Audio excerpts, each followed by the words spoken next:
할렐루야. 오늘도 복된 하나님의 말씀 가운데 이렇게 만나게 되어서 참으로 반갑습니다. 기도는 우리에게 많은 영적인 유익을 가져다 줍니다. 예수님은 언제나 기도하셨습니다. 왜냐하면 기도가 주는 영적인 유익을 잘 알고 있었기 때문입니다. 예수님은 슬플 때도 또 기쁠 때도 또 특별히 하나님의 사명을 감당해야 하는 중요한 순간에 늘 먼저 기도하셨습니다. 사랑하는 성도 여러분, 이 시간 소망하기는 여러분이 하루를 시작하시면서 어떤 삶의 정황 가운데 있든지 간에 먼저 기도하셔서 하나님이 부어주시는 평안과 또 믿음의 담대함으로 충만한 복된 하루가 되시기를 주님의 이름으로 이 시간 축복합니다. 오늘 이 시간 우리가 함께 나눌 말씀은 마태복음 26장 36절로 46절까지 말씀입니다. 이에 예수께서 제자들과 함께 겟세마네라 하는 곳에 이르러 제자들에게 이르시되 내가 저기 가서 기도할 동안에 너희는 여기 앉아 있으라 하시고 베드로와 세베대 두 아들을 데리고 가실새 고민하고 슬퍼하사 이에 말씀하시되 내 마음이 매우 고민하여 죽게 되었으니 너희는 여기 머물라 나와 함께 깨어 있으라 하시고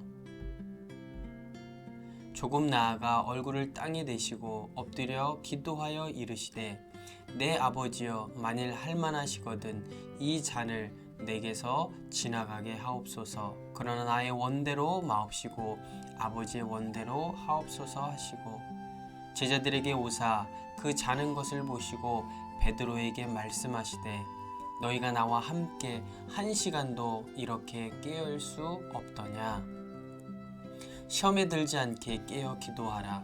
마음에는 원이로되 육신이 약하도다 하시고 다시 두 번째 나아가 기도하여 이르시되 내 아버지여 만일 내가 마시지 않고는 이 잔이 내게서 지나갈 수 없거든 아버지 원대로 되기를 원하나이다 하시고 다시 오사 보신즉 그들이 자니 이는 그들의 눈이 피곤함일러라. 또 그들을 두시고 나아가 세 번째 같은 말씀으로 기도하신 후 이에 제자들에게 오사 이르시되 이제는 자고 쉬라. 보라 때가 가까이 왔으니 인자가 죄인의 손에 팔리느니라. 일어나 함께 가자. 보라 나를 파는 자가 가까이 왔느니라. 아멘. 이는 하나님의 말씀입니다. 예수님께서 그의 사랑하는 제자 베드로, 야고보, 요한 이 세 명의 제자와 함께 오늘 본문에 보니까 겟세마네 동산에 기도하러 올라가십니다. 오늘 본문에서 예수님은 인류 구원 사역의 마지막인 이 십자가를 앞에 두시고 특별히 많은 고민 또 많은 슬픔 가운데 겟세마네 동산에 올라 계십니다. 자, 예수님은 그리고 그 제자들에게 자신의 고민과 슬픔과 또 기도의 제목을 함께 나누길 원하시죠. 예수님조차도 이 십자가를 지시는 것이 얼마나 두렵고 무서웠는지 이 잔이 지나가기를 무려 3번이나 같은 기도로 하나님 앞에 기도하며 나아갑니다. 그러나 결국 예수님께서는 자신의 뜻이 아니라 하나님 아버지의 원대로 되기를 원하며 기도하며 나아가고 있습니다. 오늘 예수님께서 오늘 본문을 통해서 이 겟세마네 기도, 이 기도를 통하여서 보여주신 이 기도의 좋은 모범을 통해서 우리가 앞으로 하나님 앞에 어떠한 기도로 나아가야 할지 오늘 본문은 우리에게 귀한 영적인 교훈을 가르쳐 주고 있습니다. 오늘 특별히 36절 말씀입니다. 이에 예수께서 제자들과 함께 겟세마네라 하는 곳에 이르러 제자들에게 이르시되 내가 저기 가서 기도할 동안에 너희는 여기 앉아 있으라 하시고 오늘 36절 이 말씀이요 특별히 누가복음 22장 39절에 동일한 내용의 본문이 등장합니다. 누가복음에서는 이 본문을 이렇게 표현하고 있습니다. 예수께서 나가사 습관을 쫓아 감람산에 가심에 제자들도 쫓았더니 라고 말씀하고 있습니다. 이 두 개의 본문을 우리가 대조해 보면서 알 수 있는 것은 예수님께서는 습관적으로 또 정규적으로 규칙적으로 기도하셨다는 것입니다. 자, 그리고 겟세마네 기도의 두 번째 특징은 39절입니다. 39절 말씀 같이 읽겠습니다. 조금 나아가사 얼굴을 땅에 대시고 엎드려 기도하여 이르시되. 예수님께서는 오늘 본문에 보니까 얼굴을 땅에 대시고 엎드려 기도하셨다고 말씀하고 있습니다. 여러분, 얼굴을 땅에 대고 엎드려 기도한다는 것은 쉬운 기도의 자세가 아닙니다. 그래서 이 오늘 본문에 얼굴을 땅에 대고 엎드려 기도하였다는 의미는 온 마음을 다해서 간절하게 십자가 사역을 감당하게 해달라고 하나님 앞에 기도하셨다는 것입니다. 자, 그래서 이 겟세마네 기도라는 것은 첫 번째 습관적으로 정규적으로 규칙적으로 기도하였다는 것이고, 두 번째로는 온 마음을 다해 하나님 앞에 기도하였다는 것입니다. 그리고 마지막 세 번째 말씀은요, 39절, 42절, 44절 말씀에서 발견할 수가 있죠. 39절 후반절 말씀입니다. 이르시되 내 아버지여, 만일 할만하시거든 이 잔을 내게서 지나가게 하옵소서. 그러나 나의 원대로 마옵시고 아버지의 원대로 하옵소서 하시고.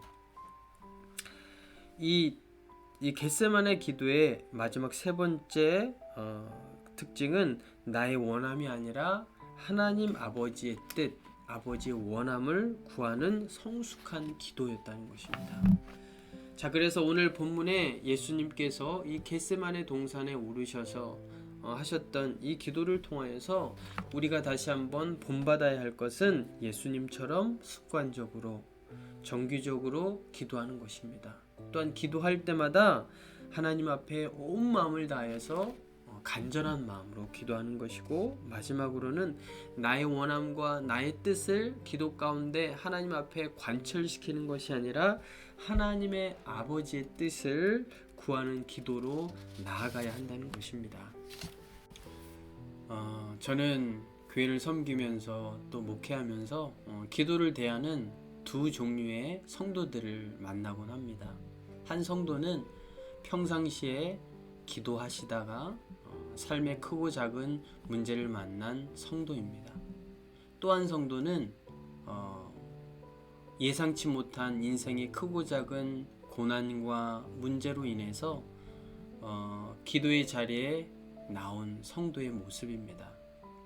그런데 여기서 중요한 것은 이 두 성도의 기도에는 분명한 차이가 있다라는 것입니다.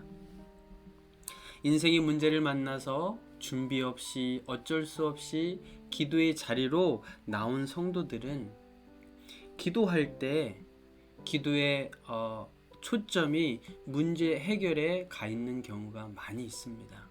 그러나 평상시에 기도의 자리에서 하나님 앞에 기도하시다가 삶의 크고 작은 문제를 만나서 하나님 앞에 나온 성도들은 단순히 문제 해결만을 위해서 기도하는 것이 아니라 늘 그렇듯이 그 문제와 그 고난 가운데 하나님이 주시는 사인이 무엇인지, 하나님의 뜻이 무엇인지 구하는 기도로 나아간다는 것입니다.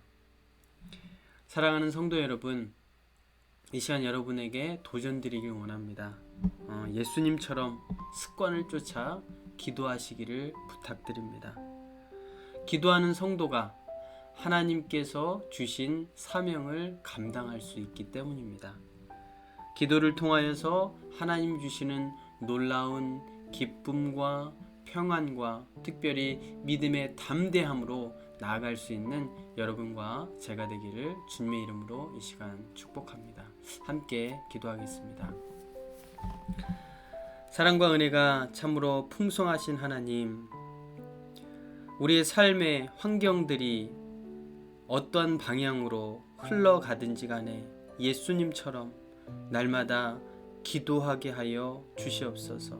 규칙적으로 습관적으로 온 힘을 다하여 내 뜻을 구하는 것이 아니라 아버지 하나님의 뜻을 구하는 성숙한 기도를 올려드릴 수 있는 하나님의 복된 성도 될 수 있도록 주님 은혜를 베풀어 주시옵소서. 귀하신 예수님의 이름으로 기도 올려옵나이다. 아멘.